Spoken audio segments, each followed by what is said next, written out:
finish up here, just some tips, and I think like I said, I think I've learned a few tips as we've gone on. But I think this tool, for me at least now, where I'm at with the tool, the planning is a critical piece, because I find it very tedious to have to go back and move things around if I decide I want it to look, the map to look differently. I don't know if you can, is that the same thing you're experiencing? Yeah. So I think if I really want to have it as close to the way I finally want it when I put it together. I say go easy on the zebra. I think it's really easy to, I don't know the fine motor skills or whatever, but I just drag it a little bit and it blows up real big and it shrinks down to almost nothing. The zooming seems to be a little quick for me, so I think you really have to go slow when you're using that tool. The grouping in the frames, the thing I didn't point out there is the thing people are complaining about now with Prezi. Everybody's been crying about PowerPoint making it stupid for all these years, and they've fallen in love with Prezi, but already people are saying Prezi makes me dizzy. When you see somebody's presentation and they're flying all over the screen, you get you feel like you're at the IMAX or something, and you're on the roller coaster getting sick. So be careful about that. You're going to need to practice. I mean, if you're taking advantage of the nonlinear features of this, you're going to need to see how you can move your cursor around to zoom, how the up and down arrows help you zoom in and out. It's just going to take some time to get used to, just the way PowerPoint did initially for you.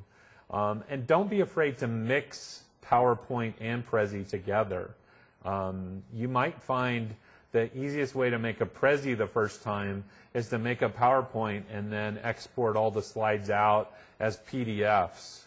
And then anybody watching this video that's a Prezi fanatic is probably I've committed blasphemy there, but I just think the two can work together. And there's even there's a YouTube video where someone shows that they've embedded a Prezi inside of a PowerPoint.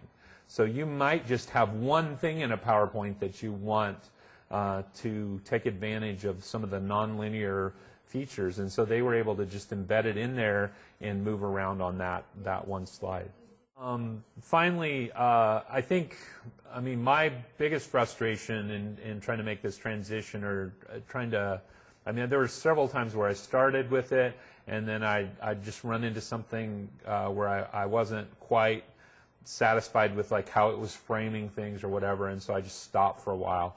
But I think it is what we know is what we like. When we already have experience with something, we're looking for those features, and so when you don't immediately find those, it can be frustrating, and you may just say, I'm not going to do this.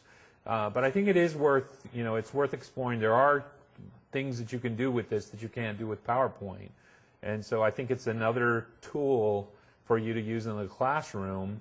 And so I think if you can just continue to ask questions, and there is a Learn tab within the Prezi website that has a lot of information. There's a manual there, and I think if we can just ask each other questions, we can take this tool to where it needs to be to make it a good tool in our arsenal of tools that we're using for helping improve teaching and learning.